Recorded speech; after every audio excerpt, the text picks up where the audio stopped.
Welcome to Functional Philosophy, the show in which I, Charles II, explain and apply Ayn Rand's philosophy, Objectivism. If you'd like to ask me a question on Objectivism or its application, just go to charles2.com/contact. And my last name is spelled T as in Tango, E as in Echo, and W as in Whiskey. Can you explain the role of comedy in an objectivist society? Both its purpose and the topics it should revolve around. Well, I'm not sure why you frame this in terms of society. I will explain the role of humor in an individual's life, and then you can infer from that pretty easily, I think, what the role of comedy in a society is. So the first thing to be clear on here is, what is humor? Why is something funny? Why do people laugh? Well, as Ayn Rand said, humor is the denial of metaphysical significance to that which you laugh at. I think that's verbatim. So what she's saying is, when you laugh at something, you're saying that's not real. That's abnormal, it's unusual, it's not significant. I'll take myself as an example here. I am a highly methodical, cautious person. Extremely so. So for me, any kind of slapdash attitude is, I'm smiling already because I just find it funny to think about that kind of thing. The kind of person who just does things without planning is so unreal to me that I laugh at it. And I laugh at it because I think of it as unreal. So I'm sure if you introspect, you will see that the things you find humorous are those things that you find insignificant. They're not real. So as Ayn Rand says, again, this means that humor is destructive, which she also says is quite all right. But of course, if an act is destructive, you want to aim it at things that should be destroyed. So you want to laugh at, make fun of evil and things that don't make sense. You don't want to make fun of virtue and things that do make sense. So why do we have this reaction? What's the point? Why can human beings experience laughter? Well, I think using humor appropriately is actually a way of reinforcing the benevolent universe premise. It's a way of giving somebody perspective, or at least trying to strengthen a certain perspective in somebody. You're really telling somebody whatever you're making fun of is insignificant, and that's an important message to send, either for good or for evil, depending on what you're making fun of. I can think of an example here.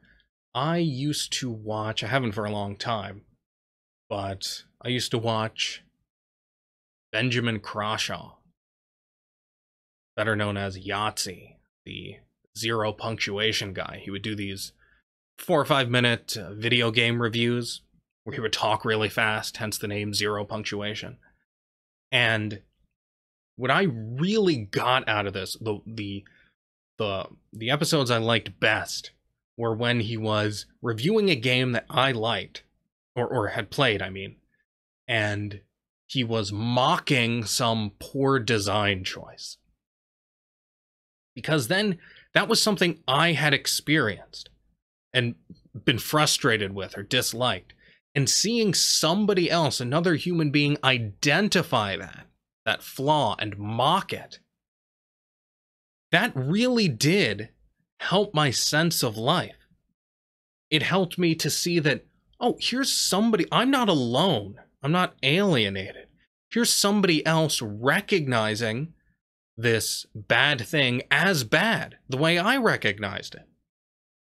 And what's more, he's making fun of it as if it shouldn't exist, as if we should laugh at this kind of thing, so that I can have hope for improvement, that this kind of thing will go away, and more generally that things will continue to get better because people can notice when things are bad.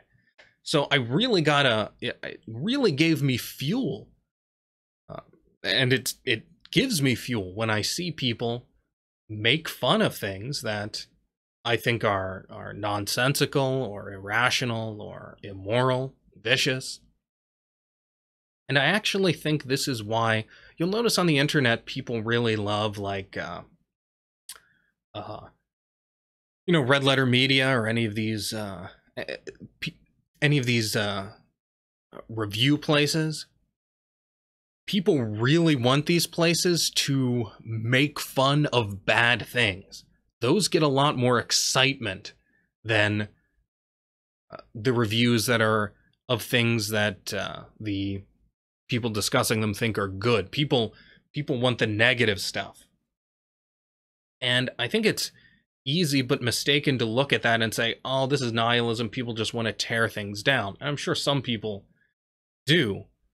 But I also think that that's a result of the nature of humor.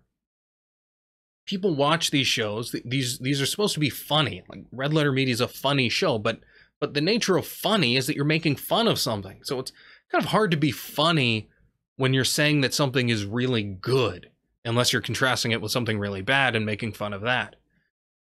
So I actually don't think it's nihilistic, all of the desire for these shows to focus on bad movies or video games. I don't actually think that's substantially out of nihilism. I think that's just out of the fact that these are comedy shows, and people recognize what comedy is and what it should be aimed at. And that something about the negative is going to be funny. I mean, if you watched Red Letter Media and they were making, I know I keep using them as an example, but that's because they're one of the few things I regularly watch on the internet. If they were making fun of something good, that would be vicious. So it's to their credit that they're not that funny when they're talking about something really good. That's not the time to be funny. So I would say that is the purpose of humor. It's to reinforce a view, to give you fuel regarding, by presenting a certain perspective on the irrational and the vicious.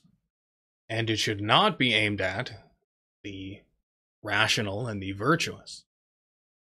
So if you want to mock Obama, that's great and appropriate. If you want to mock George Washington, that is vicious. I actually hate the attitude of anti-SJW or the comedians who have a problem with leftism today, because their response is disastrous. It's exactly the kind of thing that's happening with racism. So we have the left calling everyone racist. So they're using this term inappropriately. Now, what is the response to that? Well, it is largely the response of Dave Rubin, which is, they call everybody racist, so I don't want to use that word, even when he knows that it's accurate, because for him, it's intrinsically using the word. So here's what we're going to do.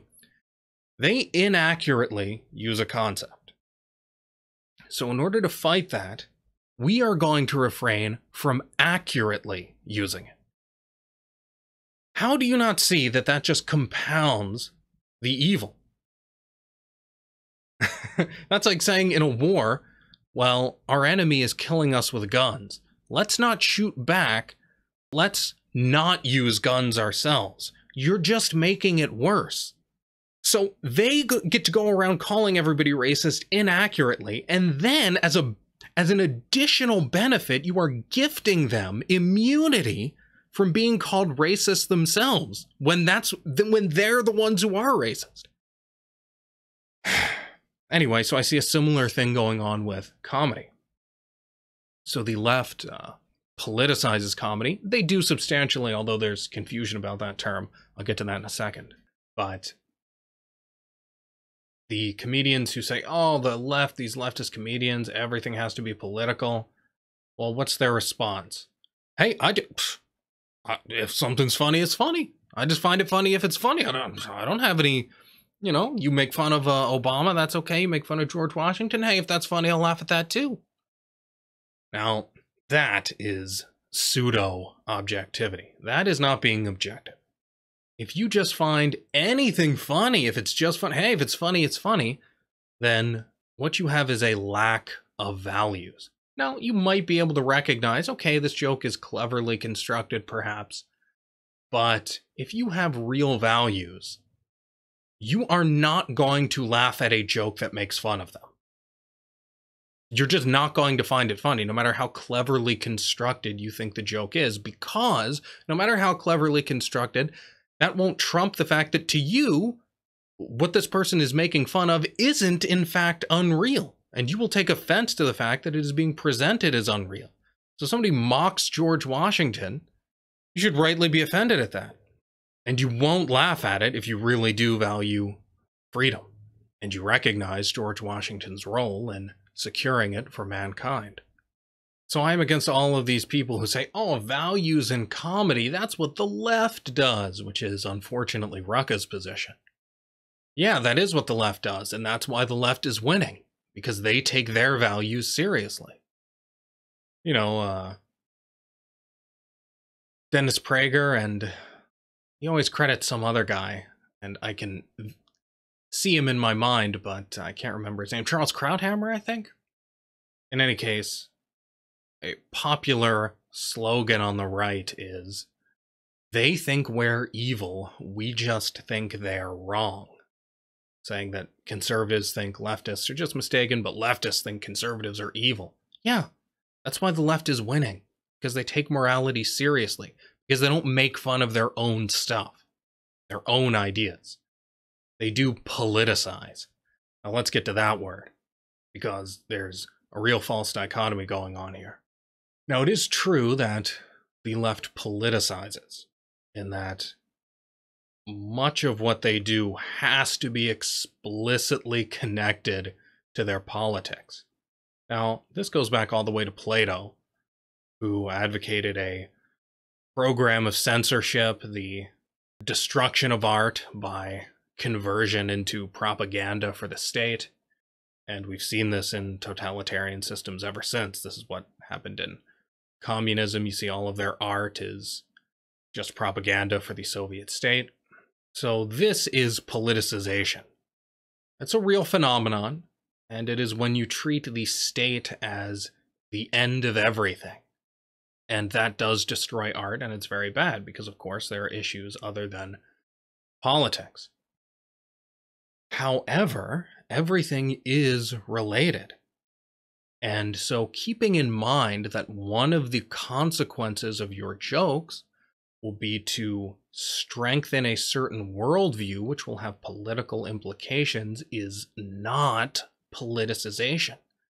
But people have this, well, as I said, there's a false dichotomy here. People think either you're explicitly political about everything, or deuces wild, no values in comedy.